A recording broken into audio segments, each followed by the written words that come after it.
जय हिंद दोस्तों। कैसे हैं आप लोग। अगर आप लोग कोई ज़मीन खरीद रहे हैं या किसी भी ज़मीन का पूरा प्रॉपर्टी डिटेल्स जानना चाहते हैं, जैसे ज़मीन रजिस्ट्री कब हुआ, रजिस्ट्री डेट, टोकन नंबर, ज़मीन किसके नाम पर था और अब किसके नाम पर रसीद कटता है, और उस ज़मीन का चौहद्दी क्या है। अगर आप इन सब चीज़ों का जानकारी चाहते हैं तो आपको इस वीडियो को पूरा ज़रूर देखना है, और आपको ये सारी जानकारी अपने मोबाइल से भी निकाल सकते हैं। मैं इसका पूरा प्रोसेस बताऊंगा आपको। तो उसके लिए आपको सबसे पहले अपना फ़ोन में कोई भी ब्राउज़र ओपन करना है, उसमें सर्च करना है advance search Bihar. Advance search Bihar जैसे ही सर्च करेंगे तो आपके सामने भूमि जानकारी .bihar.gov.in ये बिहार सरकार का ऑफिशियल पोर्टल है। ये आपको पहले नंबर पे मिल जाएगा। आपको यहाँ क्लिक करना है। क्लिक करने के बाद आपके सामने कुछ इस तरीके का पेज खुलेगा। तो इसमें आप लोगों को यहाँ देखिए 3 तरीके का ऑप्शन दिखेगा ऊपर में। ये बिहार भूमि का रजिस्ट्रेशन डिपार्टमेंट का पोर्टल है। यहाँ पे आप लोगों को जो 3 ऑप्शन दिख रहा है, इसमें से देखिए पहले नंबर पे जो है वो है ऑनलाइन रजिस्ट्रेशन 2016 से अब तक, यानी 2025 तक। तो आपको इसमें जो भी ऑनलाइन रजिस्ट्रेशन जब से शुरू हुआ है 2016 से 2025, वो आपको यहाँ देखने को मिलेगा। उसके बीच का आप कोई भी रजिस्ट्री डेट यहाँ निकाल सकते हैं और उसका डिटेल्स। और उसके बाद जो दूसरे नंबर में यहाँ ऑप्शन है जिसमें लिखा है पोस्ट कंप्यूटराइजेशन, जो 2006 से 2015 के बीच का है। तो इसमें जब कंप्यूटराइजेशन का व्यवस्था शुरू हुआ है उसके बाद 2006 से 2015 के बीच में जो भी रजिस्ट्री डिटेल्स आपको चाहिए आप यहाँ पे क्लिक करके निकालेंगे। फिर जो तीसरे नंबर में है वो है प्री कंप्यूटराइजेशन। इसमें आपको 2 चरण मिलेगा, फेज 1 और फेज 2। इसमें जो प्रक्रिया है ये कंप्यूटराइजेशन व्यवस्था के शुरू होने से पहले का प्रक्रिया है। तो उस समय जब रजिस्ट्री होता था तो उसका ना ऑनलाइन जो किया जाता है वो 2 फेज में किया जाता है। तो आपका अगर पहला फेज में नहीं हुआ है तो आप दूसरे फेज में खोज सकते हैं। जैसे आपका ज़मीन पहले फेज में नहीं चढ़ाया गया तो दूसरे फेज में चढ़ाया जाएगा। तो आप लोग यहाँ पे फेज 2 क्लिक करके दूसरे वाले फेज में भी खोज सकते हैं, अगर आपको पहले वाले फेज में नहीं मिलता है तो। आज जो है हम लोग देखेंगे इसमें दूसरे वाले ऑप्शन को, पोस्ट कंप्यूटराइजेशन। तो इसमें जो है आपको 2006 से लेकर के 2015 के बीच में जिस भी ज़मीन का प्रॉपर्टी डिटेल्स निकालना है आप लोग यहाँ से देख सकते हैं। आज हम लोग भी यही देखेंगे। तो इसमें आप लोगों को यहाँ नीचे कुछ ऑप्शन भरना पड़ता है, जैसे रजिस्ट्रेशन ऑफिस। आपका ज़मीन जहाँ भी रजिस्ट्री होता है उसका ऑफिस यहाँ से आप लोग चुन के भर सकते हैं। चाहे तो आपका ज़िला हो, चाहे तो आपका अंचल भी हो सकता है। और दूसरा है प्रॉपर्टी लोकेशन। तो इसमें आपका ज़मीन जिस भी लोकेशन में पड़ता है उस मौजे के, उस रजिस्ट्रेशन ऑफिस के अंतर्गत, तो आप लोग यहाँ पे भर सकते हैं उसको। फिर उस ज़मीन जिस सर्कल में आता है और फिर वो जिस मौजा में आता है तो आपको वो मौजा भी भर देना है। अब जो सबसे ज़रूरी बात है, यहाँ पे आप लोगों को दिख रहा होगा डेट फ्रॉम। तो डेट फ्रॉम में आपको किस ईस्वी से किस ईस्वी के बीच में ढूंढना है, क्योंकि ये 2006 से 2015 के बीच में है। ये काफ़ी लंबा वक्त है।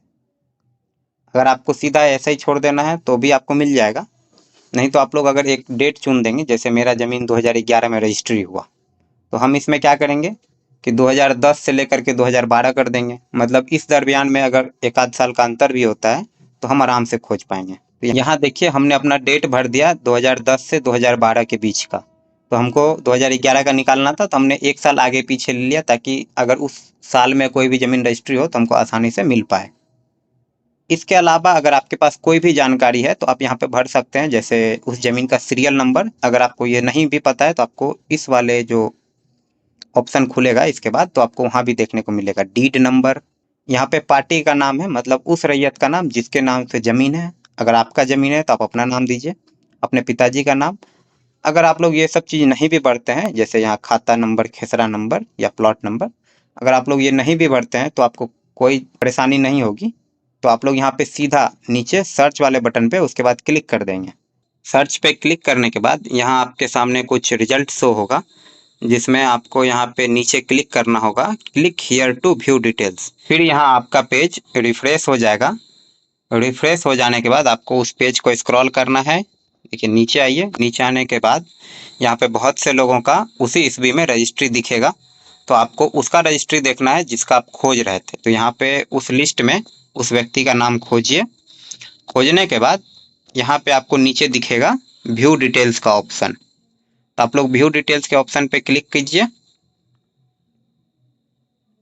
फिर यहाँ देखिए वो सारा डिटेल्स आपके सामने आ जाएगा, तो इसमें से एक एक करके आप सारा डिटेल्स देख सकते हैं, जिसमें शुरू से ये जो पूरा डिटेल्स है, इस पूरे डिटेल्स को एक भाषा में बोलते हैं डीड डिटेल्स।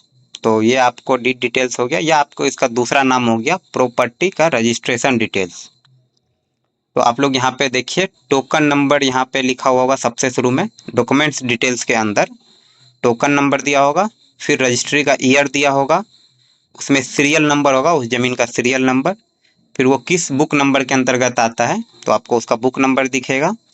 यहाँ पे उसी जमीन का डीड नंबर भी दिखेगा। बहुत से जगह पे डीड नंबर, रजिस्ट्री ईयर या टोकन नंबर काम आता है भरने के लिए।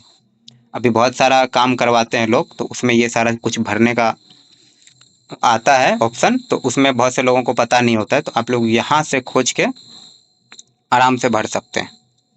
फिर यहाँ पे जो जमीन किस प्रकार का है वो आप लोग देख सकते हैं, जैसे खतियानी ज़मीन है या बंदोबस्ती ज़मीन है, तो आप लोग यहाँ पे उसका टाइप देख सकते हैं कि किस प्रकार का ज़मीन है। तो अब यहाँ पे दूसरा एक ऑप्शन आता है प्रेजेंटर डिटेल्स, तो उस ज़मीन पे किसका अधिकार था मैं बोल रहा हूँ इसलिए क्योंकि अब वो बेच चुका है।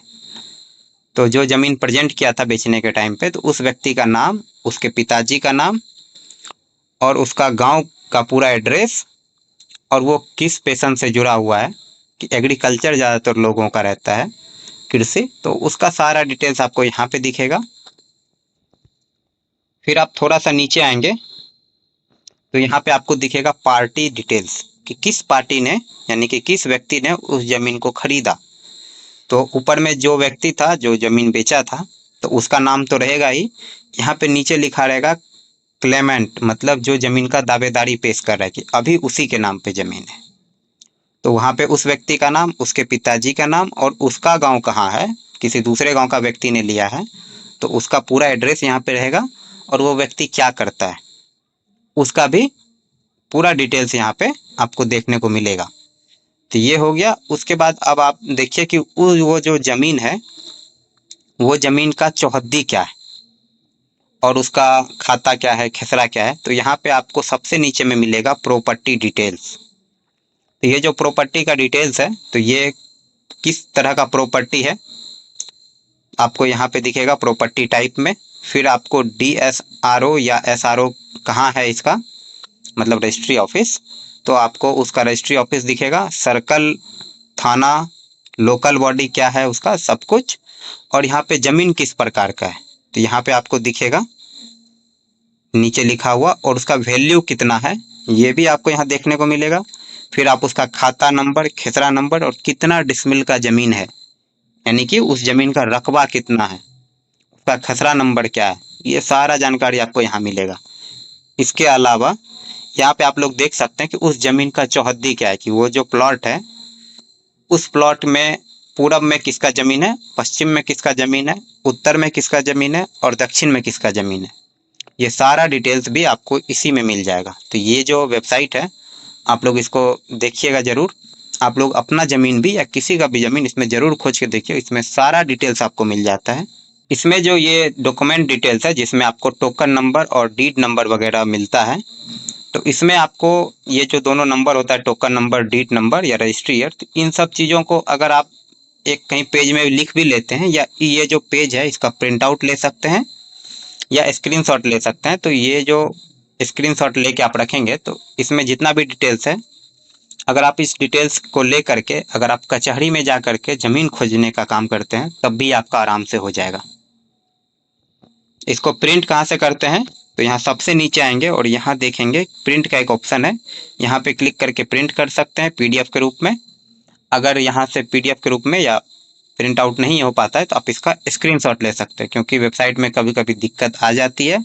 कभी कभी तो आपको ये देखने को मिलेगा कि ये सर्वर भी बहुत लेट खुलता है। ठीक है, अगर आपको और भी कोई जानकारी चाहिए तो आप लोग कमेंट जरूर कीजिए, मैं सबको उत्तर देने का प्रयास करूँगा। अगर आपको वीडियो अच्छा लगा है तो वीडियो को लाइक कर दीजिए, चैनल को सब्सक्राइब भी कर दीजिए। आज के वीडियो में इतना ही, मैं मिलूँगा आपसे नेक्स्ट वीडियो में। तब तक के लिए जय हिंद।